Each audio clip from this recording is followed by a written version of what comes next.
Hello everyone, and welcome to Sounds of Skaia. I'm your host Luke, and joining me today is Kryptonarch, It's the pilot episode, baby. Scaradactyl, I don't know what I'm doing here. and John J. Renz. I'm John Jellens and I'm better than you. This is the pilot episode of what is hopefully going to be a recurring podcast where we talk about the discography of Homestuck, a webcomic that we have read a great deal of. Essentially, Not really. Yeah. Oh, too much, some would say. Essentially, what we're going to be doing is just a quick rundown and discussion of a couple of Homestuck tracks each episode. And if it does well, then we'll continue to do it through the Bandcamp until we get up to date.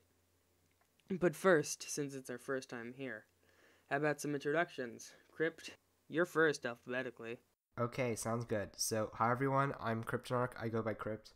I'm on the cool new music team. I've read Homestuck 1.5 times, and it's gotten worse over the years. You should listen to more of the CAMNT, please. Alright, John, introduce yourself in a funny and original way. Original, that's definitely what I'm going to do because I strictly make original content. And actually, I don't even know what I make. I make music technically, but a lot of people don't even consider it music. And I write things and do other things, but nobody knows about it. So I'm just going to say that I am a internet superstar, and that's the perfect term to describe my life, I think, my lifestyle. That's perfect, yeah. Absolutely. Really driving this podcast, John. Next alphabetically is me, Luke the Nerd. I became a Homestuck fan several years ago. Recently joined the CANMT, Cool Indie Music Team, and I've just done a couple of art, but they're not that good. I'm more of a personality, but Yeah. not really. Not a good one. Scaro, what about you? Well, I'm a little bit of an odd man out in that I don't do much in the way of music. I've technically contributed some tracks, but the less said about them, the better. I mostly do art, and I nevertheless hold strong opinions about Homestuck music that I'm just eager to share. And you're really old. Yes, I'm significantly older and more grody than anyone else here. You're in your 40s, right? 50s at least.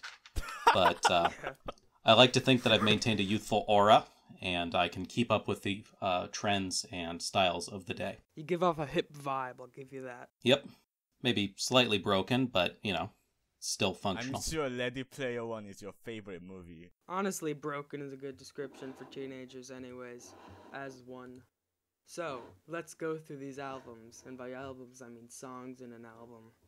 So, the first thing that we're doing is Homestuck Volume 1 through 4, which is a compilation of the first 4 Homestuck albums. And then they remove some of the songs because they don't like us. So the first song is Malcolm... Well, to be fair, there's nothing particularly important. In the first 4 albums? No, nothing important that was removed. So Yeah, it's just 40 remixes of the same 3 songs. I mean, that's the entire discography, isn't it? It really is. So the first song is Malcolm Brown, Showtime.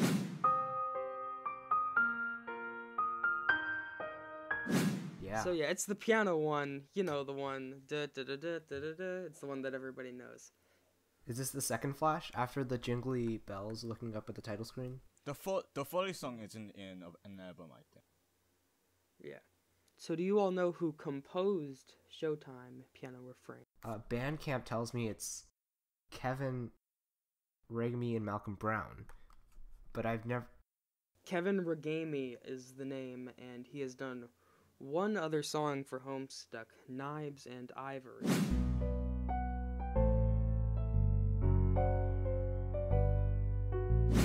Oh, okay.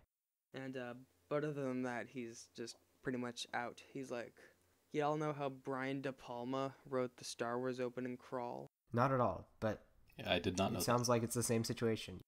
Yeah, he's the Brian De Palma of Homestuck. So, I just got this chair today because my other one broke under my weight. I'm just Googling who Kevin Regami is because I have no idea who this person is. Yeah, if you came to this podcast expecting some musical expertise, you are sorely mistaken. it's only gonna get worse from here on out. Look at this. Here's an IMDb page. So he's done music for Homestuck. He's done the sound to a movie called Journey of a Dream, and an animation. Ooh. He was an actor in an animation called Tooth and Tail. Who is this person? Toot and Ted? What? Tooth and Tail? Tail.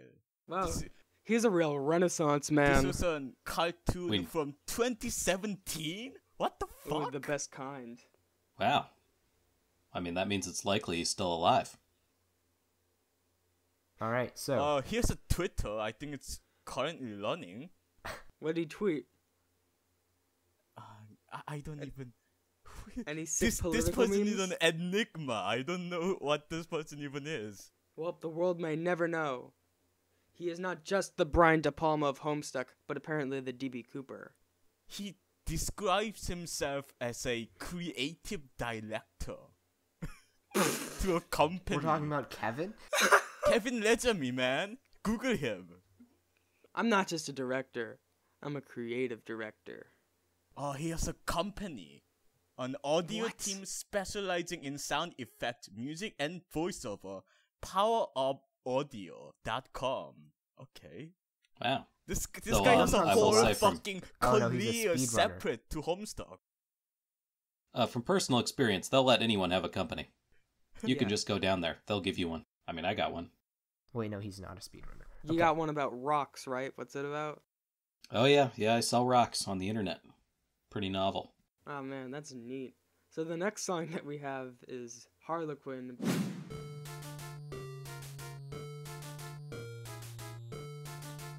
So, this was Mark Hadley, right? Yeah. This is, Harlequin.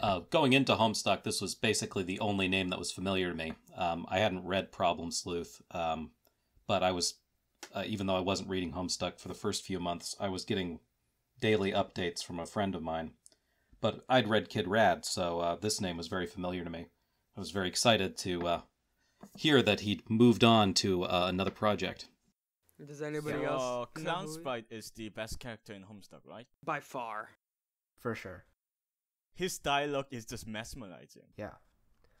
I mean, this song definitely has a ton of personality to me. And even though it might not be as, like, recognizable as, like, Showtime or Suburban Countdown, Suburban Jungle, it's still pretty up there for me. It's a Fun good times. waltz. Yeah. Nanaquin is better. Yeah. So the next one that we have is Showtime Original Mix.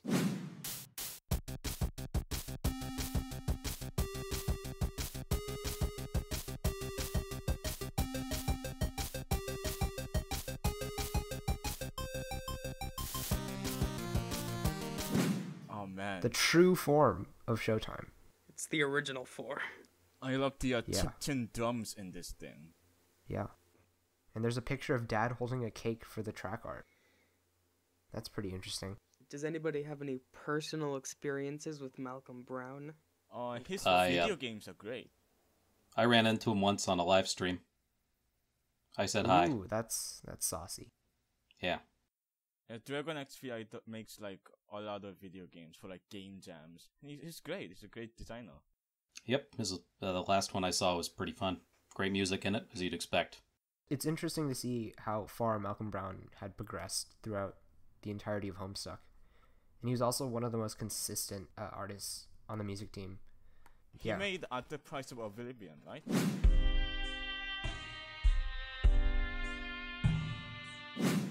I believe so. Hold on, I'm He's kind of Googling it an now. amazing guy. See, he's been involved with projects for ages, and he's also gotten probably extremely personally wealthy, but he's kind of avoided the spotlight in a way that, say, Hussey or Toby couldn't. But now he's brought him Bud back Light. out. I mean, we'll hunt him down for sure, and give him the fame that he does not want, but deserves. I mean, we've given the treatment to Bowman. Surely Bolin is next, and then Malcolm Brown could follow. Followed by Tensei, of course. And then finally, Yes. Toby Fox. All right. Gagged and chained. So the next Next song song. that we have is a Okay. is a grieve violin refrain written I by literally do not remember this song. a close and personal friend, Mark.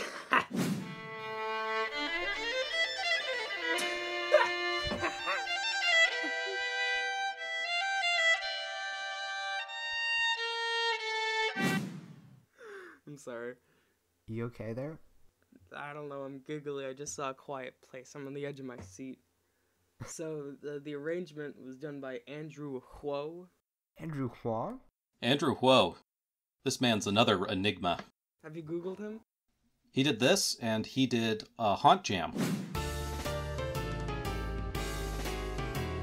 Now, there's a small conspiracy theory around this man. You'll note that his name is Andrew H. Another interesting fact about him is that Andrew Hussey was, at some other point, composed a song called Haunt Jam. Wasn't it Huss Jam?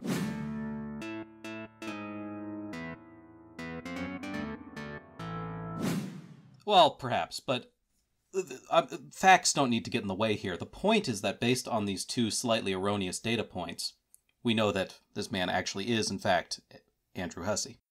Yeah, I mean, he does have no Twitter presence. Mm-hmm. No, he has Twitter. He has a Twitter, like, it's at Andrew K. Huo. And he has 2 tweets. The first one is, "Hi Twitter, you sent me an email saying you missed me. I felt sorry. So I'm here." But did you read the second one? The second one says, I was just going to meet up with my best friend, Ryan North. I mean, not Ryan North. You have a point there. Yeah, not very convincing. Why Okay. would he try to hide it? Well, wouldn't you? Who does he Alright. follow? Who does Andrew Ho follow? He follows the official League of Legends Twitter account. Of course he would. Priorities. He just follows all the other music team members. He follows Andrew Hussey. So, that's a lead. Yeah. He doesn't really follow much else. He follows Tavia and Bowman and Eric. So yeah, Yeah. he sounds like a predominantly Homestuck-based Twitter account. And he hasn't said anything. I remember hating this song when I first heard it. I've learned to tolerate it more, but It's not my favorite. It's still not as great as, like, actual Aggrieve, which in and of itself is not my favorite song either. Yeah, I can There are a lot of barely rough remember. edges early on. This is one of them. I think it's fair to say. Yeah. Yes. But it was thankfully mastered by a great man named Gabe Nazovic, according to Bandcamp, A genius. who later composed such songs as Livin' It Up and Dr. Remix. Living It Up, Oh, is Dr. Remix. ironically one of my favorite Homestuck songs. We'll get to the Doctor remixes. So, next song, I believe. Yeah. Suburban Countdown.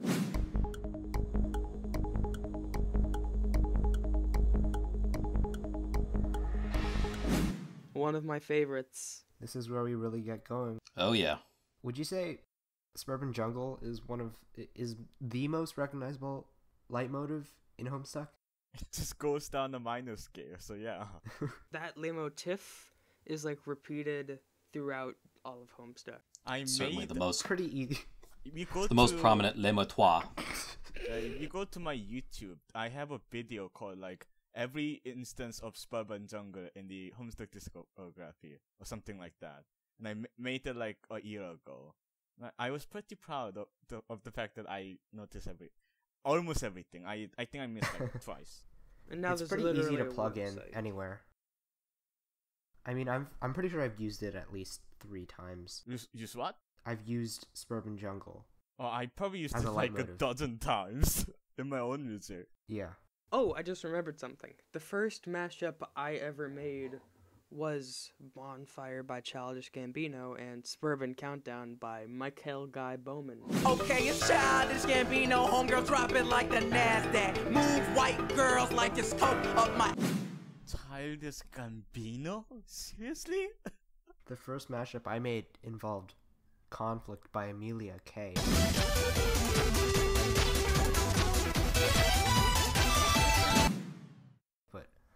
don't think that's a good topic to go into.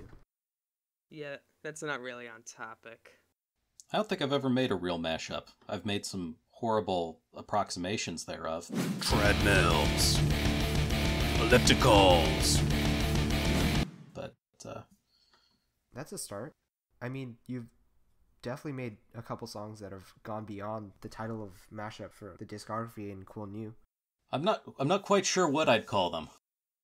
I can think of adjectives. Most of them not particularly positive or repeatable on a nice podcast like this. Yeah, no swearing on this podcast. This podcast is family friendly. Okay, can I just go now then? Yeah, I think we've made a mistake by letting John in. He's a loose cannon. Yeah, John, I'm sorry, but you're banned from just, what do you call it? Oh yeah, Homestuck. I resign to this fate. Everybody, before John has to leave, wink, wink, wink. John, do you have any albums to plug?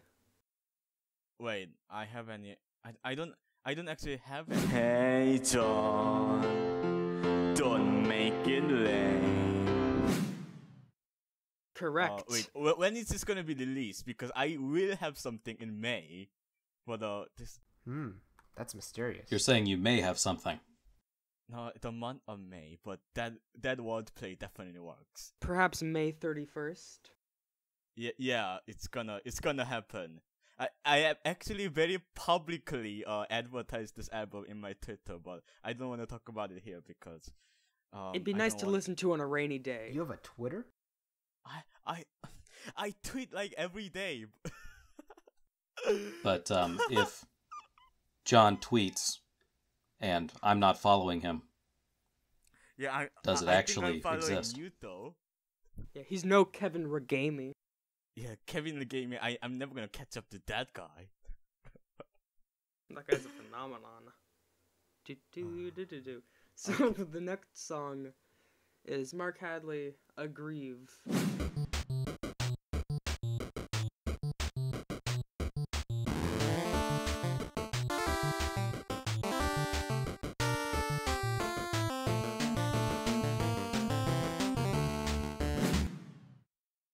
I don't remember the second part of this song. Literally, I don't remember it. Here, I'll pull it up Yeah. on my iPod. All I remember is that I think there we go.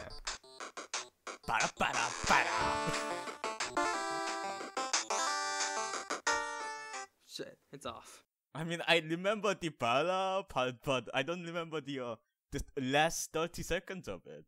Yeah. It's Well, it's some of the best part of the song, you see. Here the it is. The bass line is definitely the It's exactly this the part. same. Yeah. Oh, the B The section is part that great. goes. Oh yeah. Now I can remember. Okay, we should have done this from the start. Yeah, you maybe should have listened to the songs that I gave you in a Google Doc 3 days ago. I apologize. It's okay. That was very heartfelt. I'll send you a singing telegram. Okay, I definitely remember the bass line. The bass line in this Aggrieve song is amazing. Yeah. I'll be honest, Aggrieve, I think, is pretty good for sort of what it was written as, which is it's meant to be a piece of game music, but it was never really my favorite. It's all right, but it just doesn't have that hook Harlequin that a fit. lot of these early songs contributed that made for really great limatoires. Indeed, it didn't contribute much in the terms of les motifs. But yeah, I felt like Harlequin filled the game niche a lot better than Aggrieve. Is this seriously how we're gonna end our first episode? No, we gotta A talk. lot of silence. This This is is pretty stunning chemistry right extremely here. appropriate. Here, okay, what does Homestuck music mean to us? Let's end this with a bit more padding. What does Homestuck music mean to you, Crypt? Nice, I get to go first. Forms the basis for what most of my musical palette is. It's the reason why I make music and hate certain people, and I don't know. I mean, it started my understanding of what leitmotifs were. So I think it's a good jumping off point for anyone who wants to get into music. Nicely put. John? I'm gonna stop joking around. I'm gonna be very serious now. I don't even like Homestuck music. I don't like video game music. I fucking hate looping tracks. I fucking hate it when songs end with a fade out. Fade out endings are kind of lame, but I do like loops. But I like the music I like is like fucking prog rock music and I don't know, synth pop. But I discovered Homestuck through Undertale, which I did kinda like the music too, because it was orchestral and had a rock influence. And a lot of music in Homestuck is like that, like Mobius Trip and Hadron Collider, my favorite album. So Homestuck music has its high points, but the early video game music imitation, I can't fucking get into this shit, man. I can't. Okay, now that John has said that, I want to clarify what I said is BS. I'm really just in it for the memes. You're in it. We're all in it for the money, ultimately. Scaro? Yep, like the Frank Zappa app. Think I'll just drop out.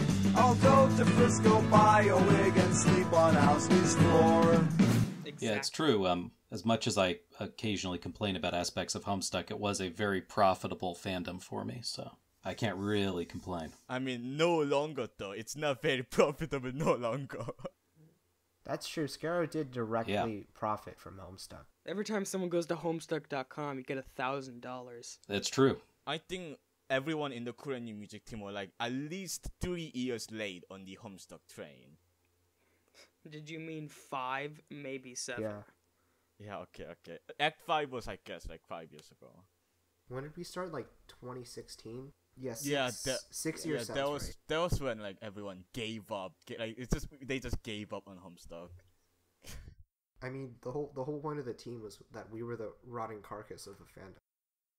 And now I feel like we're rotting even more, which means this podcast is the starting point of a new fandom. A fandom that's going to be very toxic and for a podcast. I love it. Makes perfect sense to me. Scaro, did you say what Homestuck music means to you? I haven't. Just speaking honestly and directly, I just really like it. I've always enjoyed this type of music. I played games that were a little old when I was young, and it stuck with me. I don't really have anything very profound to say other than I like it. I still listen to it all the time. So it's been a real positive thing for me. And unlike perhaps some other aspects of the comic, it's never disappointed me. Damn right. That's awesome. And I think we skipped over me. Go for it. So when I was, younger, a young man, I used to go around. Didn't have many friends, but I didn't really mind. I don't really like that many people. So I just listened to music a lot, and then I discovered Homestuck. Then I was just messing around on the website and found, sound credits, and I was like, what? And then it was like, here's all these guys, and I was like, what? And then I found the albums, and I was like, what? And then that's all I really listened to for a while. And, I'd go camping, and, I'd listen to Homestuck music, and it's like, Homestuck music isn't, a lot of it, I should say, isn't, dumb and embarrassing in that way that, many fandom stuff is. I wouldn't play Broadway stuck for anybody. 4, 3, 2, fuck you. But I would probably play a Homestuck song for somebody.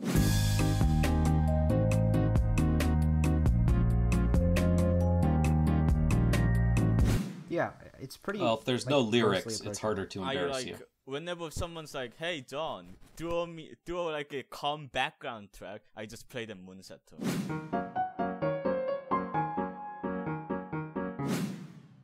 No, play them the Minish cover of Carcalicious. 4, 3, 2, fuck you. Listen up, y'all. This shit is ironic. Let's not do that. And that's the closing out song to the podcast. No. All right, ladies and gentlemen, give a warm welcome to Michael Guy Bowman featuring Nick Smalley in the Homestuck fandom is dead and will never come back to life, you pathetic weirdos. Oh yeah, that's my favorite Michael Guy Bowman song.